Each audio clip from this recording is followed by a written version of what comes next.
La evaluación neuropsicológica es una disciplina clínica que tiene como objetivos la evaluación y la rehabilitación de las secuelas psicológicas secundarias al daño cerebral.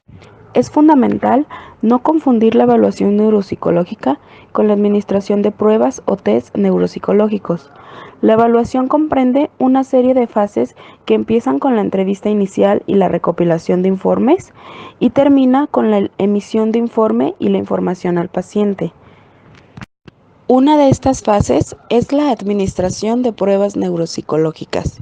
Sin embargo, el objetivo de la evaluación es obtener la información necesaria para contestar las preguntas de evaluación y esta se debe hacer con pruebas neuropsicológicas, con entrevistas, con autorregistros, con cuestionarios o con cualquier procedimiento que nos proporcione información viable y válida. Los objetivos de la evaluación neuropsicológica se pueden agrupar en 1. Diagnóstico diferencial. 2. Caracterización del deterioro neuropsicológico en términos de áreas dañadas e intactas, con el objetivo de conocer la naturaleza del daño cerebral. Esta información puede ser luego utilizada para A. Medir el cambio, B. Planificar la rehabilitación o C. Predecir el funcionamiento cotidiano del paciente. Objetivo número 3. La evaluación en contextos forenses. La evaluación en contextos forenses es otra de las áreas de evaluación que está teniendo mayor crecimiento e importancia. La aplicación que este tipo de evaluación tiene son amplias y abordan tanto aspectos civiles como penales. En los aspectos civiles, el objetivo de la evaluación forense es determinar la existencia de daño cerebral tras actividades personales o laborales, así como en casos de custodia de personas o bienes. En el área penal, la evaluación neuropsicológica forense es utilizada para establecer la capacidad para asistir al juicio o la presencia de daño cerebral que sirva como atenuante, entre otras. Y por último, número 4, la evaluación en protocolos de investigación. Es demandada y necesaria en investigaciones que impliquen, por ejemplo, algún tipo de neurocirugía, de psicofarmacología o cuando se quiere determinar la existencia de alteraciones neuropsicológicas como síntomas de alguna enfermedad. Es necesario contar con una evaluación pre y post cuando se prueban nuevas técnicas de cirugía, como en el caso de la cirugía de la epilepsia, o cuando se prueban tratamientos neuroquirúrgicos de alteraciones cerebrales, como es el caso de trasplantes neuronales en la enfermedad de Parkinson.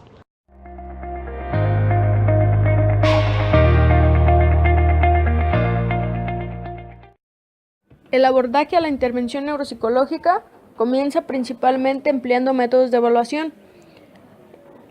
Se debe llevar a cabo la recogida de información relevante sobre su historia personal, es decir, la historia clínica. Aquí es donde se analizan los síntomas y los signos. Se determina la actividad cognitiva, se describen las fortalezas y debilidades, y aquí mismo se determina si los cambios están relacionados a alguna enfermedad biológica. A partir de esto, de la historia clínica, se genera una hipótesis, es decir, la semiología que el paciente refiere o presenta te da una pauta para conocer qué es lo que podría estar sucediendo o qué tipo de enfermedad es lo que se asemeja de acuerdo a sus signos y síntomas. Después de esto, se seleccionan detenidamente las técnicas de evaluación y cuáles son las pruebas de evaluación que se van a aplicar. Durante la aplicación de pruebas se deben tener en cuenta algunos aspectos para que la aplicación sea adecuada y tenga las condiciones adecuadas para que se lleve a cabo. Dentro de estas se encuentran un entorno silencioso, la sala bien iluminada y los materiales de prueba bien organizados y a la mano. Siempre es preferible completar la sesión de pruebas en un solo día. Si la persona está cansada, darle y seguir posteriormente. En todo momento se debe mantener un ambiente profesional. Ahora comienza la corrección y la valoración de las pruebas. Aquí, el resultado de esta valoración finalmente se contrasta con la hipótesis previamente establecida, es decir, lo que creímos desde el principio que podría ser de acuerdo a los signos y síntomas que el paciente representa o refiere. Durante la aplicación de estas técnicas de evaluación debemos de tener en cuenta que tenemos que observar la conducta, tenemos que observar el aspecto de la persona, los estados de excitación y de alerta, la actitud hacia el examinador, la actitud hacia las pruebas, el nivel de cooperación que presenta, sus hábitos de trabajo, su discurso y lenguaje que sean coherentes, su conducta como tal, la cultura y registrar cada una de las cosas cualitativamente, al pie de la letra. Y finalmente correspondería a la parte de la interpretación global, es decir, ya en esta parte se interpretan las pruebas que se realizaron, se agregan las observaciones y se emite un diagnóstico como tal. Hay diferentes evaluaciones neuropsicológicas. De entre estas está la forense. En esta se determina si determinada condición neuropsicológica ha contribuido a cierta conducta criminal. Evaluación del deporte. En esta se determinan alteraciones cognitivas derivadas de deportes bruscos. Por ejemplo, el box de niños, que es donde se realiza un perfil de evaluación junto con algunas pruebas aplicadas para emitir un diagnóstico. Y finalmente, pues de adultos.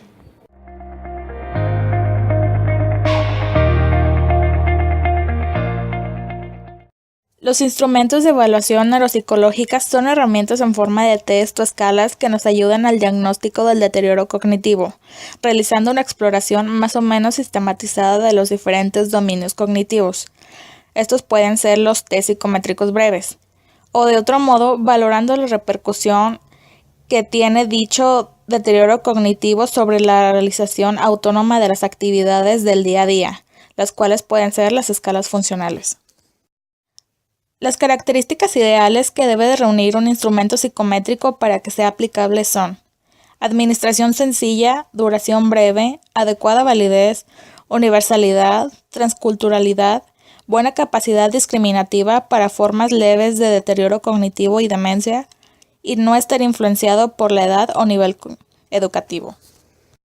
El rendimiento de los instrumentos psicométricos puede verse alterado por múltiples y comunes circunstancias, entre las que destacan la edad, el grado de escolaridad, nivel cultural, idioma, alteraciones emocionales, afasias, trastornos sensoriales y alteraciones de la atención.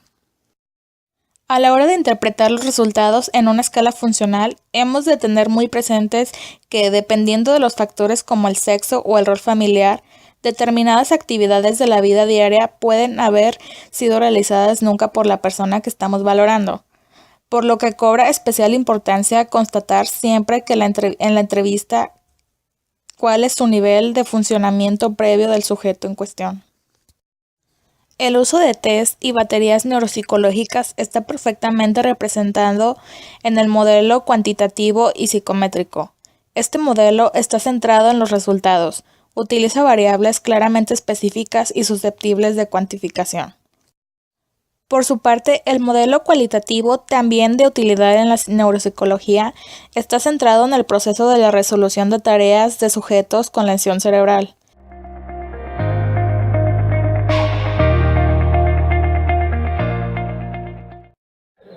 El ENEP es la evaluación neuropsicológica estándar para pacientes pediátricos hospitalizados.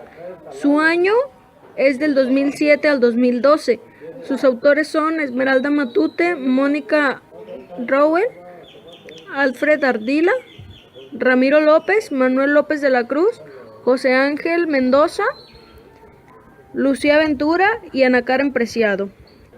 Su objetivo es controlar las dificultades propias de los exámenes neuropsicológicos en condiciones hospitalarias y obtener la información que puede ser relevante en la evaluación de un niño. La población son pacientes pediátricos hospitalizados de entre 5 a 16 años de edad. ¿Qué evalúa esta prueba? Evalúa atención, motricidad, lenguaje, praxias, habilidades perceptuales, aritmética, lectura, escritura, habilidades conceptuales, funciones ejecutivas y agudeza visual, así como también la articulación. La prueba cuenta con 25 ítems y se contempla su aplicación aproximadamente alrededor de 40 minutos. El ENEP está compuesto por un manual de aplicación, una libreta de estímulos 1 y libreta de estímulos 2. Esta prueba se califica con una puntuación de 1 o 2 en cada respuesta correcta y con 0 los errores o ausencia de respuestas. Existe un apartado para el análisis de las respuestas erróneas, es decir, es un apartado para describir la parte cualitativa. Los resultados se basan de acuerdo al juicio del psicólogo clínico, de acuerdo a las condiciones del paciente.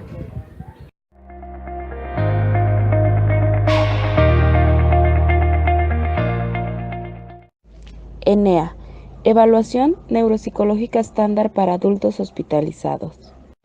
El presente modelo de evaluación neuropsicológica estándar para pacientes adultos hospitalizados intenta controlar las dificultades propias de los exámenes neurológicos en condiciones hospitalarias y obtener la información que puede ser relevante en la evaluación de un adulto. El modelo propuesto permite realizar un análisis tanto cualitativo como cuantitativo de las ejecuciones del paciente en diferentes pruebas cognitivas. Se presentan las estrategias de aplicación y calificación de las siguientes pruebas. Las del Neuropsy, atención y memoria se tomaron, orientación, dígitos en progresión, dígitos en regresión, codificación de curva de memoria espontánea, detección visual, series sucesivas, funciones motoras, evocación memoria verbal espontánea, por claves y por reconocimiento, codificación y recuerdo de la figura semicompleja o de la figura compleja de Rey-Osterried, la prueba de Stroop, fluidez verbal semántica, animales y fonológica, letra P. Las pruebas de la evaluación neuropsicológica breve en español, Neuropsy, son escritura y semejanzas. De la escala Wechsler de inteligencia para adultos, WISE 3, se sugiere utilizar vocabulario y matrices. Se seleccionaron estas pruebas debido a su sensibilidad, confiabilidad y validez. Además, están estandarizadas en población mexicana de diversos niveles educativos. De la evaluación neuropsicológica infantil ENI, se empleó la percepción táctil, además de una prueba de praxias, imágenes sobrepuestas, denominación visuoverbal, denominación verboverbal, repetición de palabras y oraciones, así como la valoración de la comprensión verbal, que está en proceso de estandarización. Para evaluar la lectura se incluye la lectura de un texto. Esta prueba se aplica en un aproximado de 40 o 45 minutos. Para aplicarla necesitas algunos materiales, que son 3 hojas blancas, un cronómetro, un lápiz, un anillo, una moneda, una llave, libreta de puntajes y libreta de estímulos. Para la calificación necesitas una regla, la hoja de puntajes del ENEA, las tablas de evaluación ENEA, las tablas de los perfiles Neuropsy y las tablas de los perfiles del WISE. Esto es para sacar las puntuaciones normalizadas y los percentiles que necesitarás para graficar. Esta prueba comienza con una ficha de identificación del paciente, donde pide datos generales y antecedentes patológicos. Información sumamente importante que no debe de faltar, como lo es la edad y la escolaridad, porque con estas vas a tener que seleccionar uno de los perfiles que son de las tablas para la calificación. Además de esta información, tiene un apartado donde se ve memoria y lenguaje espontáneo, que deberás de preguntarle a tu paciente. En esta parte de memoria y lenguaje espontáneo, se tiene que verificar la información que dijo el paciente con algún familiar, para ver si lo que dijo es correcto o incorrecto. Además de observar si tiene parafasias o no, si las tiene, si son semánticas, fonológicas o alguna otra, si tiene dificultades para encontrar palabras, circunloquios, si tiene problemas articulatorios, si conjuga verbos o si utiliza conectores gramaticales entre las frases, si utiliza frases coherentes, si su lenguaje es fluido y si tiene comprensión del lenguaje. Después de esto, se empiezan a aplicar todas las subpruebas que contiene esta evaluación. En esta parte de memoria y lenguaje espontáneo, se tiene que verificar la información que dijo el paciente con algún familiar para ver si lo que dijo es correcto o incorrecto, además de observar si tiene parafasias o no, si las tiene, si son semánticas, fonológicas o alguna otra, si tiene dificultades para encontrar palabras, circunloquios, si tiene problemas articulatorios, si conjuga verbos o si utiliza conectores gramaticales entre las frases, si utiliza frases coherentes, si su lenguaje es fluido y si tiene comprensión del lenguaje. Después de esto, se empiezan a aplicar todas las subpruebas que contiene esta evaluación. Al paciente se le tendrá que dar un consentimiento informado que deberá firmar, porque en algunas pruebas, como la de lenguaje, lectura o repetición, será necesario grabar para mejor evaluación de la prueba.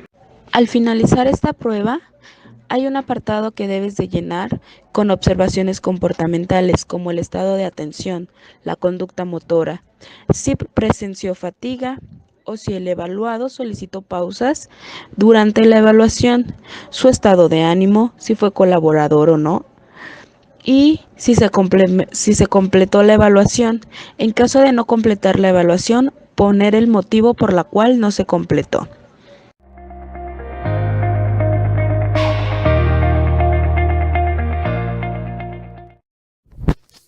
El test Barcelona es un instrumento neuropsicométrico desarrollado para evaluar cuantitativamente el estado cognitivo. Su nombre completo es Programa Integrado de Exploración Neuropsicológica PIEN, Test Barcelona. Fue creado por Jordi Peña Casanova. Sus bases teóricas son la neurología clásica, el lurianismo, la neuropsicología cognitiva y neuropsicometría. Existen 3 versiones, que son la completa, la abreviada y el perfil de afasias. Esta edición fue revisada en el 2004. La edad de aplicación es en adultos a partir de los 20 años y de manera individual. El método de examen es neuropsicológico convencional. Su tiempo de exploración es aproximadamente de 3 horas cuando es la versión completa y la abreviada de 45 minutos. Las funciones que evalúa son la orientación, el lenguaje, la lectura, la escritura, el reconocimiento visual, la memoria y la abstracción. Evalúa también la fluidez verbal y contenido informativo, prosodia, ritmo y melodía, orientación, lenguaje automático, praxis, repetición verbal y denominación. Para la evaluación se obtienen máximo 2 puntos por cada ítem. La prueba consta de 55 ítems. La puntuación específica por subtest. El resultado de cada subtest se pasa a una hoja de registro. En esta hoja, las puntuaciones quedan en columnas correspondientes a los percentiles. Se obtiene un perfil gráfico, capacidades preservadas y alteradas. A partir de la puntuación bruta de cada subtest, se convierte a una escala ordinal. La sumatoria de esta conversión da como resultado una puntuación de entre 0 y 110. La puntuación obtenida se convierte a una escala de 100 y de 15. Para el procedimiento se recogen los datos del paciente como la historia clínica, observaciones de la conducta, datos neurológicos, datos de la exploración complementarios. Se evalúa el lenguaje espontáneo que se realiza a través de la conversación y narración.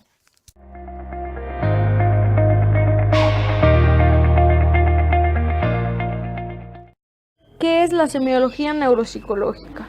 Bueno, pues la semiología son los signos y síntomas que presentan los pacientes de acuerdo a una afectación neuropsicológica o algún trastorno como tal. ¿Cuál es su importancia? Bueno, Su importancia es que al identificar estos síntomas principales, se da uno cuenta de qué trastornos podría tratarse, ya que estos son la expresión conductual de los trastornos. Además de esto, también es importante identificar cómo está afectado el sistema, más que nada, qué es lo que produce este síntoma que el paciente refleja. La semiología también nos ayuda a hacer un diagnóstico diferencial de los trastornos, para no confundirlos, y además nos ayuda a obtener información acerca de lo que estamos tratando.